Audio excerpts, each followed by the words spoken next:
changeless is His favor, all is well. Precious is the blood that healed us, perfect is the grace that sealed us, strong the hand stretched forth to shield us, all must be well. Though we pass through tribulation. 할렐루야, 반갑습니다. 우리 이곳에 오셔서 함께 예배드리시는 분들도, 그리고 온라인으로 각 가정에서 또 있는 곳에서 예배드리시는 모든 분들도 주의 이름으로 환영하고요. 특별히 오늘은 우리 어버이 주일로 지키면서 동시에 미국에서는 우리 마더스데이입니다. 우리 이 세상에 또 딸로, 그리고 때로는 또 어머니로, 그리고 또 할머니로 이 땅을 살아가고 있는 우리 여성분들에게 다시 한번 또 축하와 또 사랑과 존경을 표현해 드립니다. 생각해보면 우리의 부모님이 없이 이 땅에 존재했던 사람은 없습니다. 그래서 우리가 이 어버이 주일이 되면 항상 부모님을 한 번쯤 떠올려 보며, 오래전에 돌아가신 분도, 또 최근에 돌아가신 분도, 아니 지금까지 살아계시는 분도 우리가 어떻게 그분들을 섬겨왔는지, 또다시 섬길 것인지를 한번 좀 고민해보고 생각해보는 그런 시간이 바로 이런 어버이 주일이 아닐까 생각합니다. 또한 우리 마더스데이를 통해서 이 땅에 참으로 연약한 자 이름으로 살아가고 있는 우리 여성분들, 또 그분들이 그동안 해오셨던 많은 일들 가운데 작든 크든 그 가치와 또 그 삶의 모양들, 모습들을 존중해드리는 시간이 바로 이 마더스데이가 아닌가 생각을 합니다. 오늘 이 날에 정말 기쁘고 행복한 그런 시간들이 되시기를 다시 한번 축원해 드리겠습니다. 이번 주간에 그래서 이 마더스데이에 어떤 말씀을 전하면 좋을까 해서 성경을 읽다가 에스더서를 보게 되었습니다. 그리고 위대한 여성 에스더가 어떻게 하나님의 딸로 그 귀한 사명을 감당할 수 있었는지를 또 특히 오늘 함께 읽었던 그 배경이 되는 본문 1장을 통해서 하나님의 섭리가 어떻게 작용하고 어떻게 승리를 가져오게 되는지를 우리가 한번 오늘 말씀을 통해서 은혜를 나누고자 합니다. 먼저 말씀을 시작하면서 실제 있었던 사건 하나를 먼저 소개를 해드리죠. 벌써 26년 전에 있었던 사건인데요. 미국에서 의사 생활을 하다가 이스라엘로 이주를 간 바룩 골드스타인이라고 하는 아메리칸 주지시가 있었습니다. 그가 이스라엘로 돌아가서 1994년 2월 25일 아브라함의 묘가 있다고 전해지는 헤브론에 있는 회교 사원에 들어가서 무슬림 29명을 죽이고 100명 이상의 부상자를 입히는 헤브론 대학살을 일으켰던 장본인이 바로 이 바룩 골드스타인이라고 하는 사람입니다. 예, 헤브론 매시큐어를 일으켰던 사람이죠. 그를 붙잡은 무슬림들이 그 자리에서 이 골드스타인을 때려 죽였습니다. 그리고 그 죽임을 당한 골드스타인을 추모하는, 또 그의 용기를 추종하는 이스라엘 사람들이 그 시체를 가져다가 기럇 아르바라고 하는 곳에 묻어주고 거기에 무덤을 만들어서 추모 글을 새겨 넣었죠. 무덤에 새긴 추모 글은 이렇게 적혀 있습니다. 존경하는 닥터 바룩 골드스타인, 이스라엘의 아들, 그는 이스라엘 사람과 토라와 약속의 땅을 위해 그의 영혼을 내주었다. 그의 손은 깨끗하다. 그의 마음은 선하다. 그는 하나님의 거룩함을 위해 암살되었다. 라고 하는 히브리어로 된 추모의 글이 그의 비석에 새겨져 있습니다.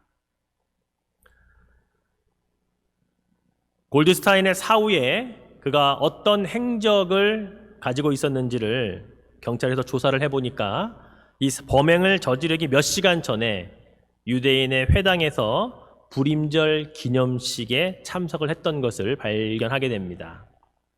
그곳에서 에스더서가 낭독이 되었는데 에스더서 낭독을 다 듣고 난 이후에 몇 시간 뒤에 헤브론 그 회당에 그 회교도들이 모여 있는 그 사원에 가서 바로 이 범행을 저질렀다라는 사실이 밝혀졌죠.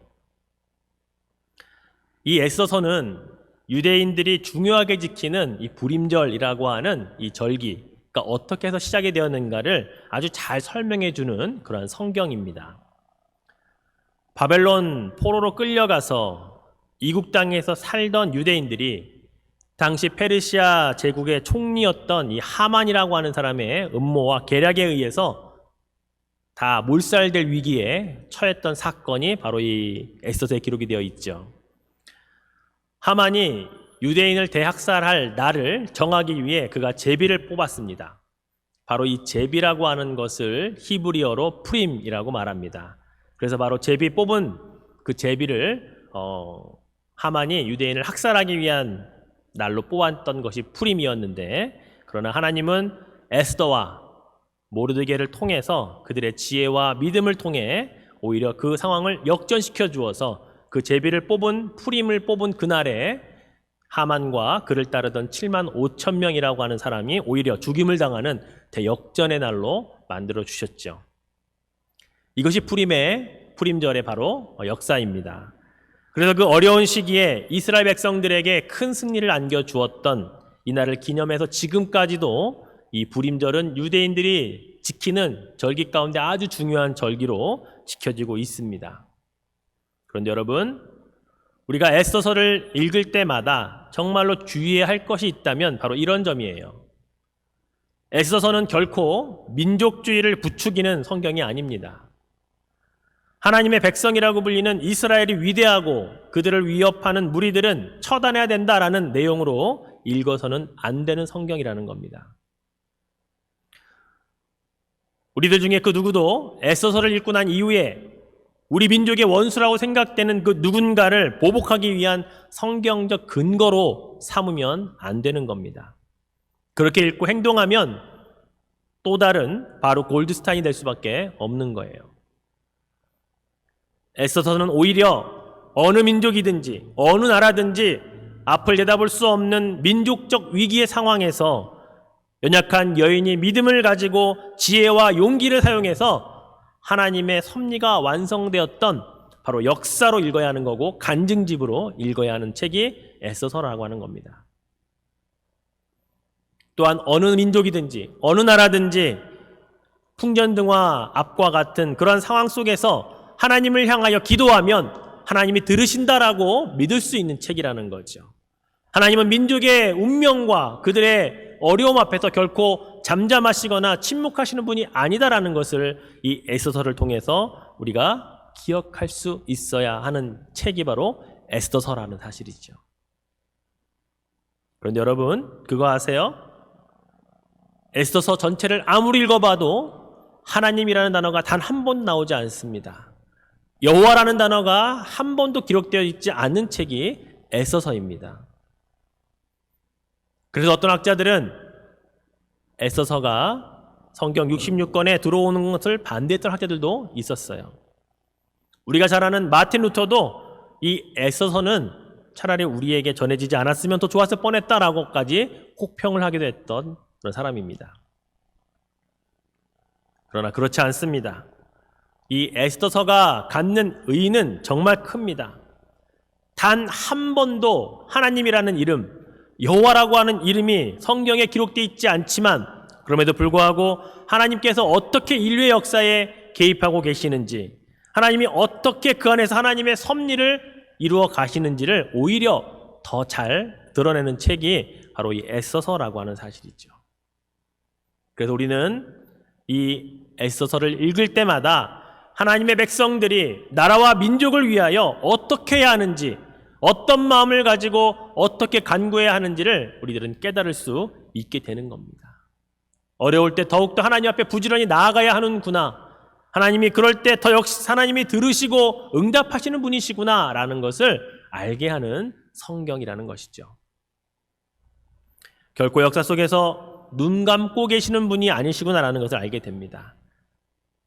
지금 한 나라가 아닌 전 지구가, 전 세계가 지금 고통받고 있는 이때에 더 하나님을 찾아가야 하는 근거를 가르쳐주는 성경이라는 것입니다. 왜 하나님께 기도해야 하는가? 왜 하나님이 아니면 안 되는가라고 하는 것을 오히려 더 잘 알 수 있게 해주는 바로 그 성경이 이 에스더서라는 사실이죠. 이 책의 주인공은 당연히 에스더입니다. 에스더는 페르시아 말로 풀이를 하면 스타, 별이라고 하는 뜻을 가졌다고 합니다. 이민자처럼 살고 있던 유대 민족에게 하만의 계략이라는 어두운 구름이 몰려왔을 때 자신의 이름처럼 그 어두움을 밝힐 수 있는 별로서 사용되었던 여인, 바로 이 여인이 에스더였던 것이죠. 자기가 바라야 할 그 별, 그 빛을 바라기 위해 자신의 생명을 담보로 하여 죽으면 죽으리이다 라고 하는 각오로 그에게 주어진 소명을 충실히 감당했을 때에 하나님은 그를 통해 민족을 밝히는 작은 별로 사용하셨던 바로 그 여인이 에스더였던 것이죠. 오늘 우리가 읽은 본문은 에스더가 등장하진 않습니다. 그러나 에스더가 어떻게 한 제국의 황후의 자리로 올라가게 되는지를 보여주는 그 배경이 오늘 우리가 읽은 1장 1절부터 12절 안에 기록이 되어 있어요.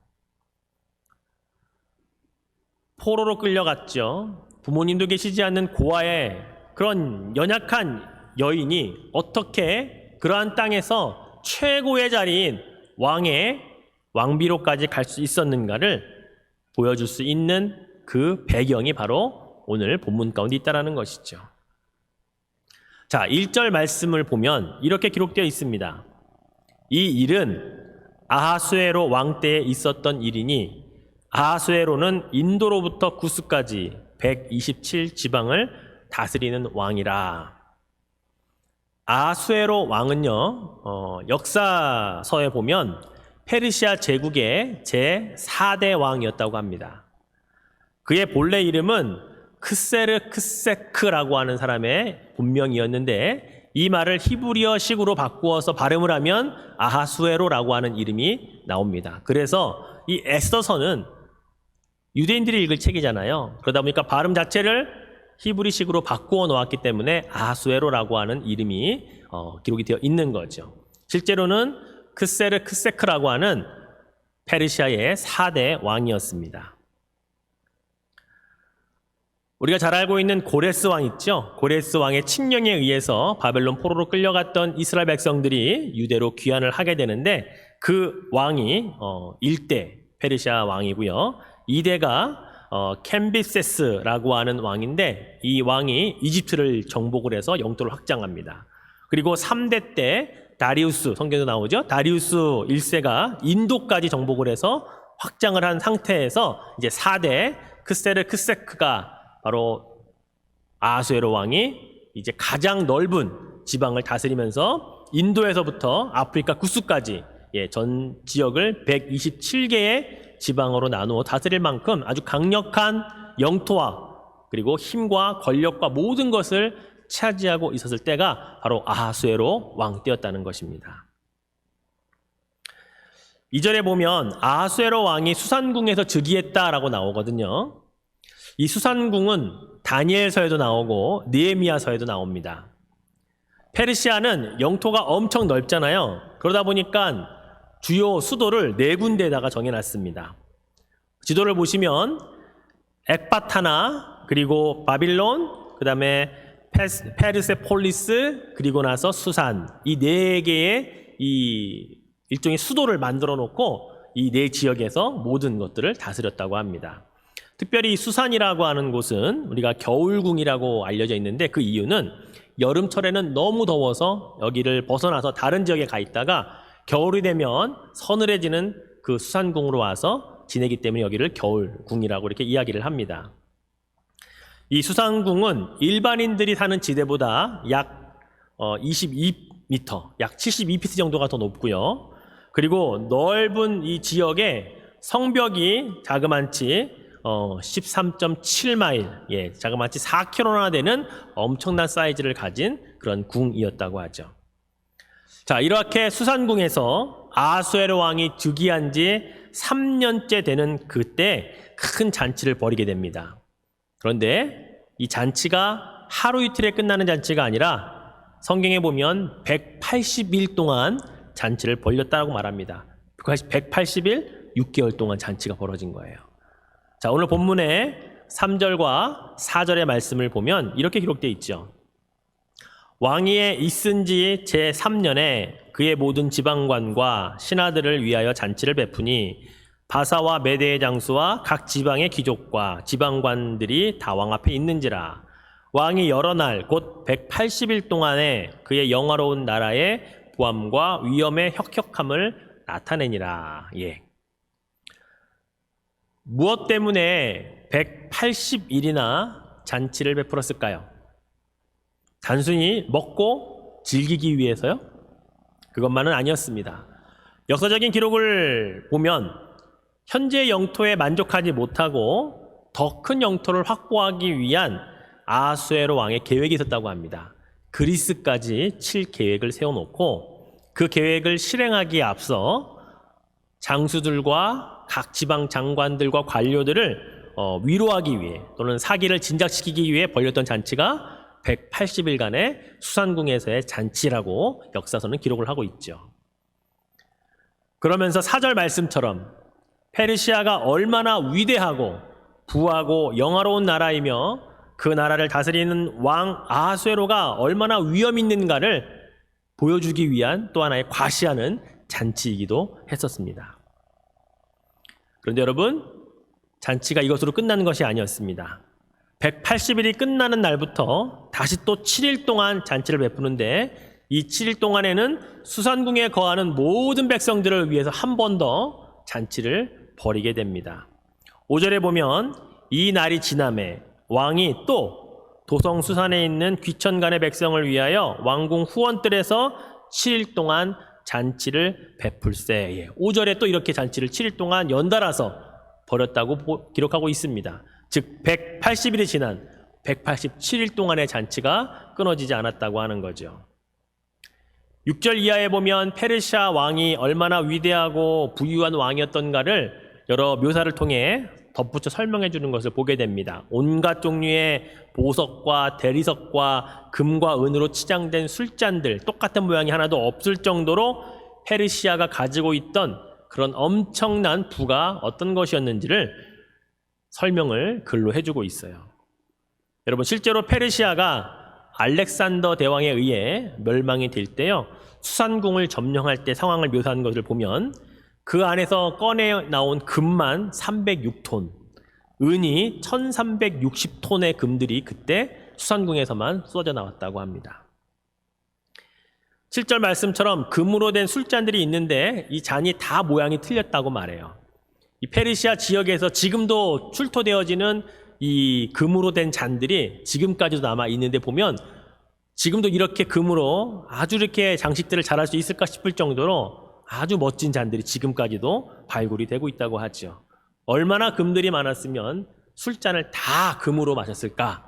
예, 정말 대단한 부를 축적했던 페르시아였던 것을 우리가 상상해 볼 수가 있습니다. 오늘 본문 8절 말씀을 우리 성경이 아닌 표준대번역 성경으로 제가 한번 읽어드려 볼게요. 그날은 어전 음주법을 따르지 않았으므로 많이 마시고 싶은 사람은 많이, 적게 마시고 싶은 사람은 적게 마셨다. 그것은 왕이 모든 술 심부름꾼에게 마실 이들이 원하는 만큼 따라주라고 지시하였기 때문이다. 예, 어전 음주법이라는 말은요, 아하수에로 왕이 술을 건배하면 모든 사람들이 자기가 가지고 있던 잔을 들어서 다 건배하고 일단 마셔야 됩니다. 무조건 마셔야 되는 상황입니다. 그러니까 왕이 마실 때는 자기도 다 따라 마셔야 되는 거예요. 그런데 이 어전 음주법을 따르지 말라고 왕이 명령을 한 겁니다. 그냥 자유롭게 원하는 만큼 마시고 싶을 때 마음껏 마셔라라고 왕이 그렇게 자유를 준 것이죠. 자, 이 잔치는 여러분 근데 아하수에로 왕만 베푼 잔치가 아니었고요. 9절 말씀에 보면은 왕후 와스지도 아하수에로 왕궁에서 여인들을 위하여 잔치를 베풀었다라고 기록을 하고 있어요. 예, 그 남편의 그 아내입니다. 예, 부창부수예요. 에스더 1장부터 이 페르시아의 아하수에로 왕이 베푼 잔치에 대해서 또 그리고 그의 아내 왕후 와스디가 여인들에게 베푼 잔치까지 이렇게 장황하게 이 장면을 설명하는 이유가 무엇일까 한번 묵상을 해보았습니다. 어쩌면 한 나라의 왕과 왕비가 그 나라를 다스리고 있는 고위 관리직들을 다 모아서 그리고 수도라고 하는 수산에 있는 모든 백성들을 위해서 6개월에 또 7일을 연장해서 먹고 마시는 이런 잔치를 베푸는 장면을 이렇게 길게 성경이 기록하고 있는 이유가 무엇일까?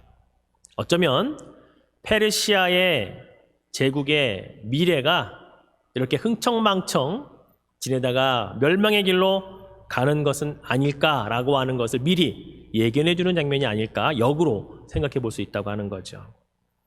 얼마나 많은 것을 소유하고 그것을 사용하는 위대한 나라가 페르시아였다라는 것을 보여주는 반면에 그 이면에는 이렇게 한 나라의 왕과 모든 관리들이 6개월 동안 먹고 마시는 잔치를 할 정도의 나라라면 이 나라가 과연 얼마나 갈 수 있을까라는 것을 우리가 한번 역으로 생각해 볼 수 있다는 거죠. 여러분, 고대 페르시아 제국이 알렉산더 대왕에 의해서 멸망되었습니다. 그런데 페르시아라고 하는 그 제국이 이 땅에 존재했던 기간이 얼마인 줄 아세요? 고작 220년 만에 멸망되고 맙니다. BC 550년에 시작된 페르시아가 BC 330년에 알렉산더 대왕에 의해서 멸망되고 말아요. 여러분, 제국이라고 하는 이름이 그대로 붙었다면 로마 제국이 1000년을 갔거든요. 우리 조선왕조도 500년, 이시조선이 500년을 갔다고요.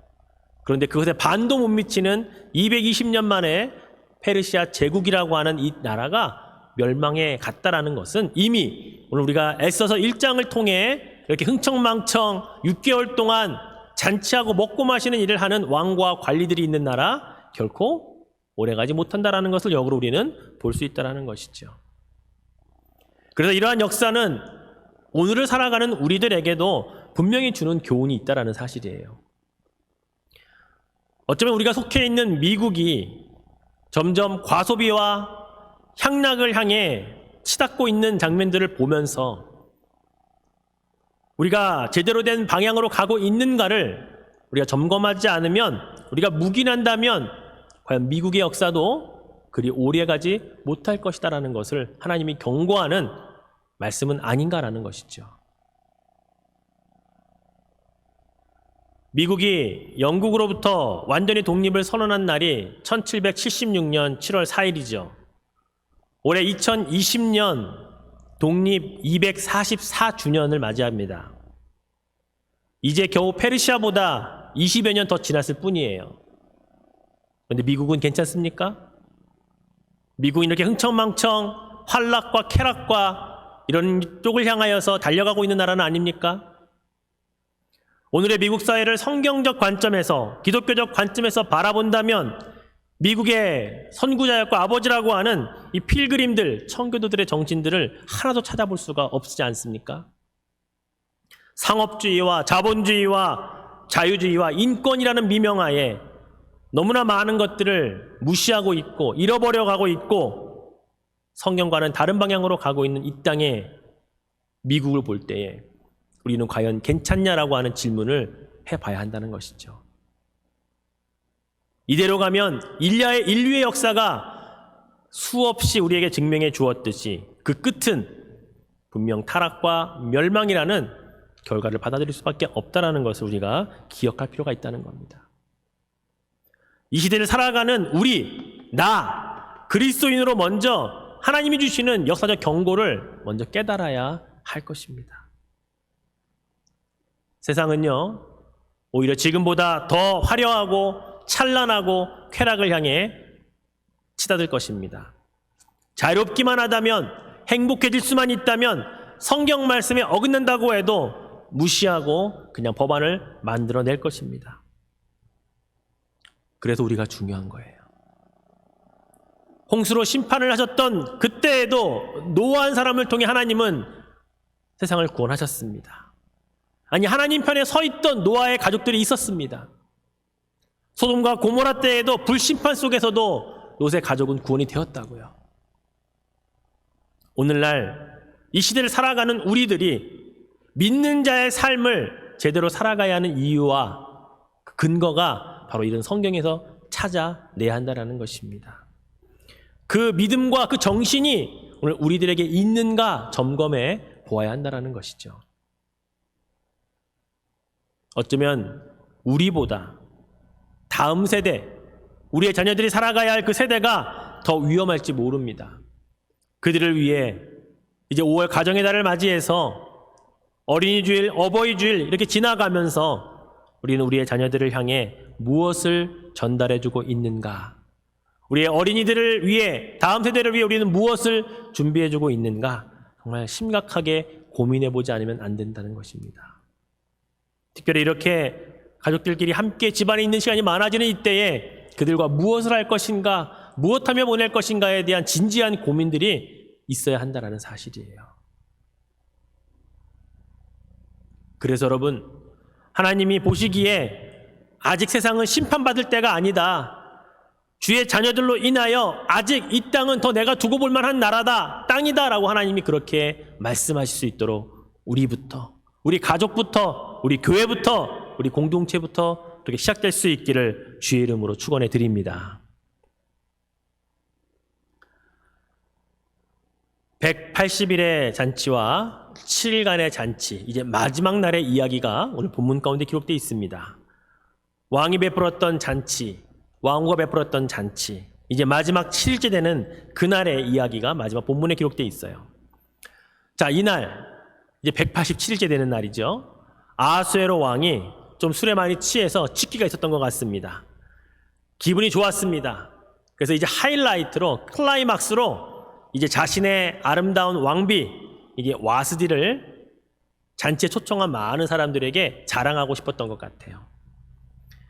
즉 자신은 이렇게 아름다운 여인을 취할 수 있는 권력과 힘과 모든 것을 가진 통치자다라는 것을 이제 많은 사람들에게 잔치의 마지막 날 과시를 하고 싶었던 것 같아요.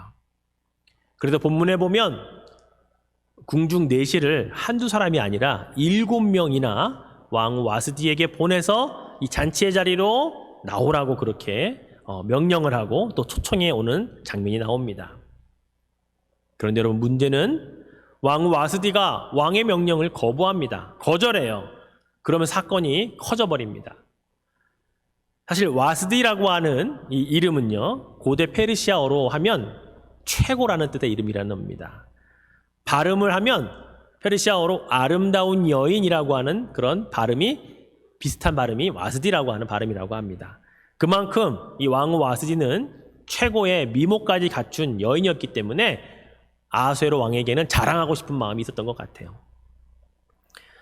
본문 11절에 보니까 왕후 와스디를 청하여 왕후의 관을 정제하고 왕 앞으로 나아오게 하여 그의 아리따움을 뭇백성과 지방관들에게 보이게 하라 하니 이는 왕후의 용모가 보기에 좋음이라. 예.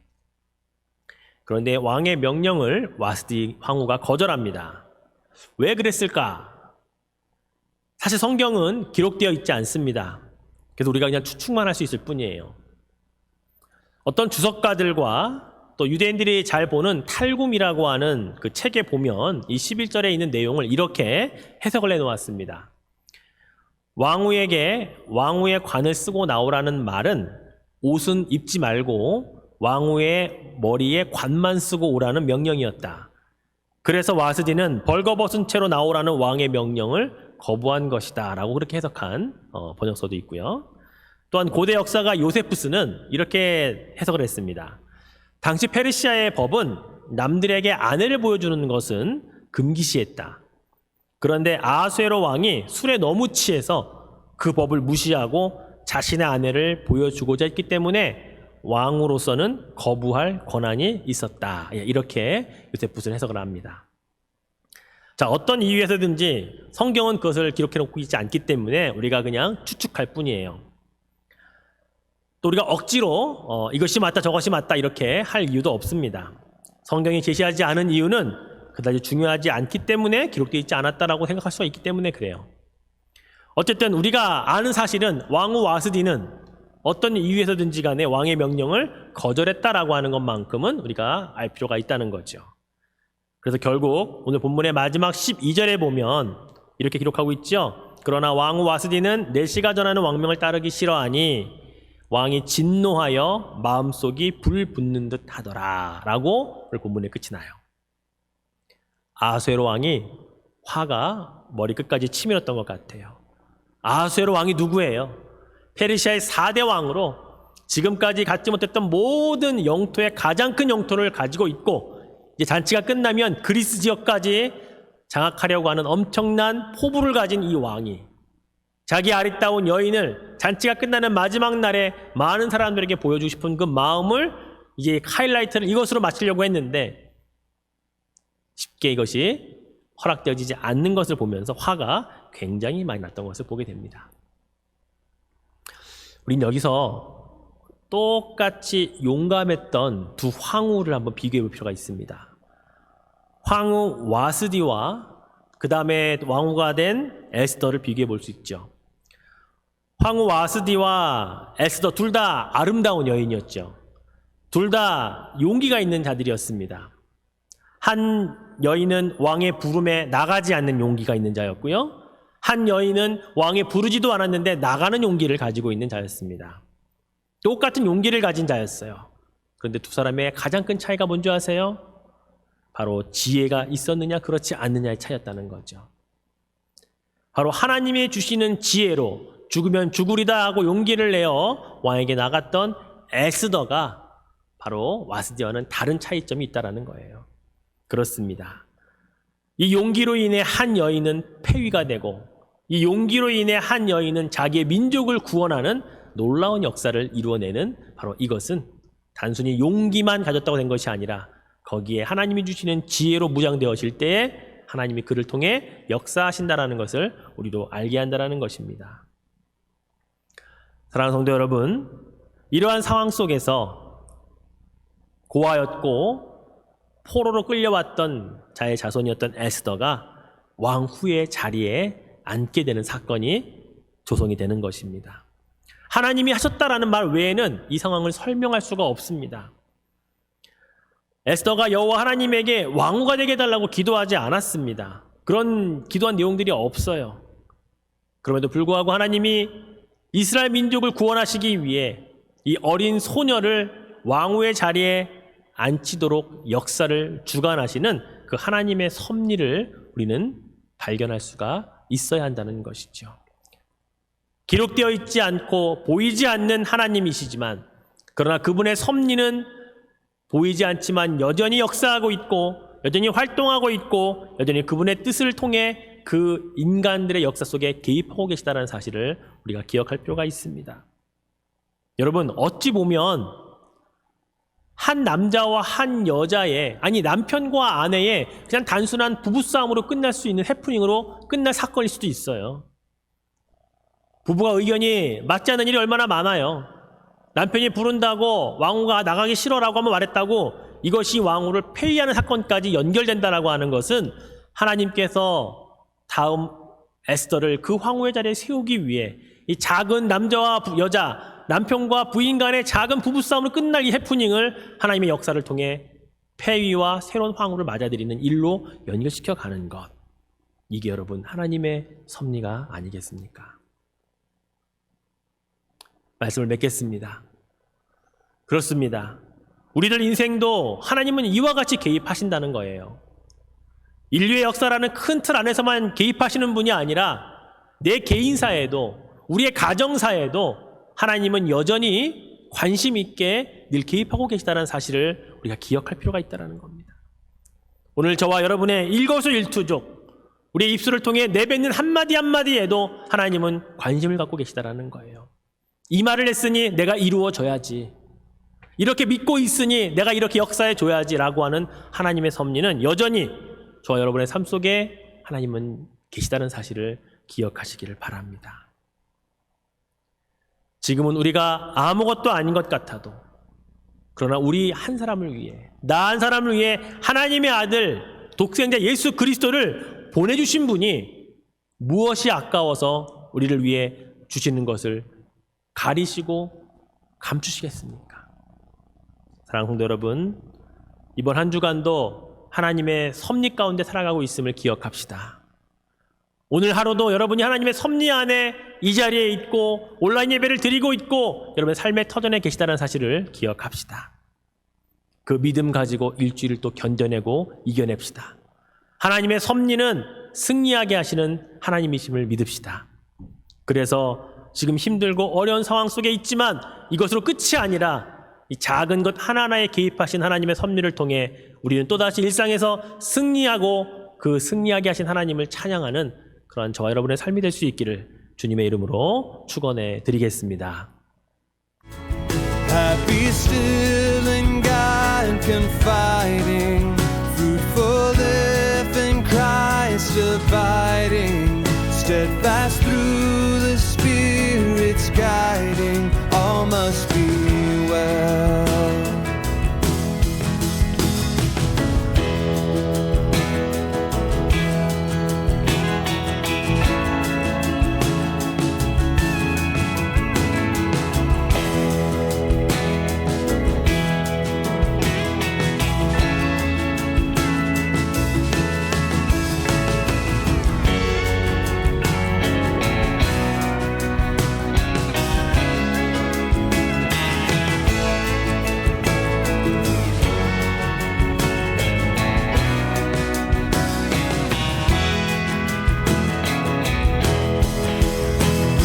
Expect